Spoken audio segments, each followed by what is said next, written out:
Aujourd'hui, je vous présente un élevage atypique mais super intéressant en vous faisant découvrir la ferme de la vallée du Wapiti, récipiendaire de la Bourse agricole en 2011. Après une visite déterminante au parc Omega en Outaouais, Christine Langelier et Mathieu Lavallée se sont lancés en 2009 dans l'élevage encore rare à l'époque du Wapiti.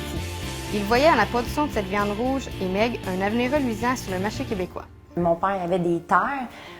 C'était difficile de commencer, là, étant donné là, les coûts que tu as d'un vache, d'un cochon, d'un poulet, c'est très dispendieux. Fait que dans le Wapiti, dans les animaux exotiques, c'est beaucoup moins compliqué et dispendieux. Mon chum, c'est un amoureux de la chasse aussi.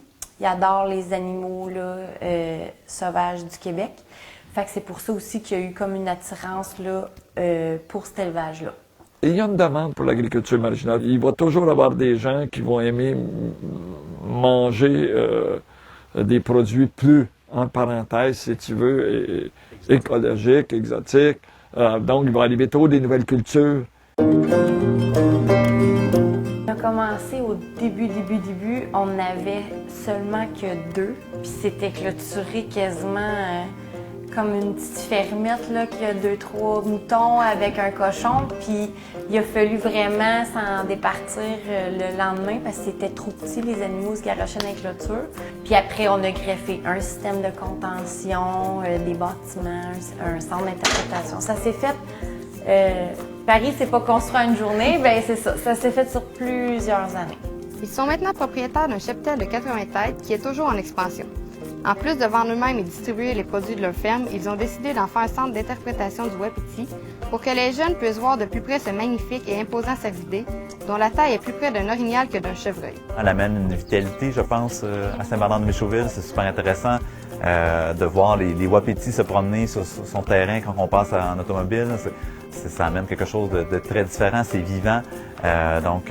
Et aussi, il y a le côté muséal.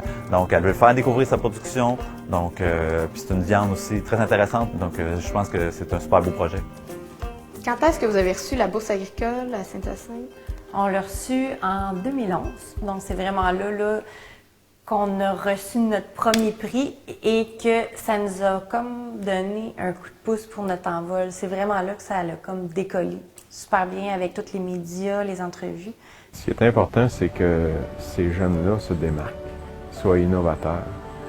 Et je voulais que cet investissement-là, qui était la bourse, servait à la formation ou servait à une innovation qui va permettre à l'entreprise de se démarquer encore plus. On n'arrête jamais d'apprendre. Et ce qu'il y a de plus beau dans le métier qu'on fait, l'agriculture, il y a plein de possibilités. Et moi, j'ai soif d'apprendre. Ça vous a permis de faire quel investissement? On a maximisé beaucoup dans le centre d'interprétation. Nous, dans le fond, on voulait vraiment faire connaître là, cet animal-là. Fait qu'on a vraiment décidé d'ouvrir un centre d'interprétation pour faire des visites guidées, pour en apprendre davantage là, sur ce cervidé-là. Pour toi, est-ce qu'il y a des préjugés envers les agriculteurs que tu aimerais défaire aujourd'hui? Les agriculteurs, on dirait c'est facile, on est toujours chez nous. Tu sais, on peut écouter les petits bonhommes le matin, mais non, c'est pas comme ça. Parce qu'à toutes les fois que tu rouvres les yeux puis que tu marches, tu vois tout l'ouvrage que tu as à faire. Un agriculteur, c'est jamais en congé, à part quand il s'en va de chez eux.